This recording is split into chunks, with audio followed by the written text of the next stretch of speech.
احترام برادر علیہ السلام، دوستوں، بزرگوں، بھائیوں،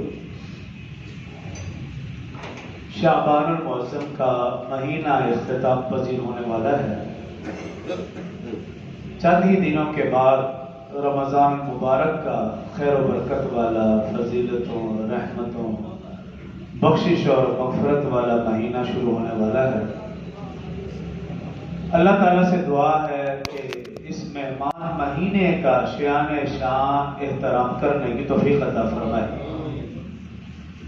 اور اس مہینے کی ساری خیر و برکات ہم سب کو عطا فرمائے،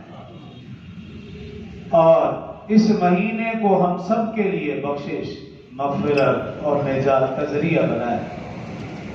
اور خاص طور پر عالم اسلام کے لیے اس مہینے کو خیر کا ذریعہ بنائے۔ آمین۔ محترم سامعین، رجب المرجب کے آغاز سے ہر جمعہ یہ بات عرض کر رہا ہوں کہ رسول اللہ صلی اللہ علیہ وسلم،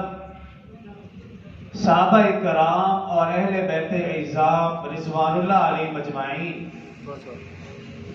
ائمہ، مفسرین، محدثین، محققین، اولیاء کرام رحمہم اللہ تعالی علیہ مجمعین کا ہمیشہ یہ معمول رہا کہ وہ رمضان المبارک کی تیاری رجب المرجب سے فرما دیا کرتے تھے، اور ہم اپنے گزرے ہوئے بزرگوں کا حال دیکھیں، اپنے آبا و اجداد کا حال دیکھیں، ان کا حال بھی تقریباً ایسا ہی تھا کہ وہ بھی رمضان المبارک سے پہلے رمضان کی ایسی تیاری شروع فرماتے تھے کہ گھر میں بچے کے ذہن میں یہ بات بیٹھ جاتی تھی کہ کوئی خاص مہینہ آنے والا ہے، اس میں کوئی خاص عمل ہونے والا ہے۔ لیکن ہم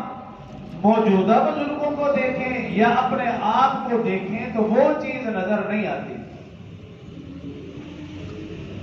حالانکہ گنے چنے چند دن باقی ہیں اور ہمارے گھروں میں ہلچل ہے ہی نہیں۔ بچے کیا بڑوں کو بھی معلوم نہیں کہ کون سا مہمان مہینہ آنے والا ہے۔ تو آج کے مختصر سے خطبہ میں رمضان کی تیاری کے حوالے سے چند گزارشات عرض کروں۔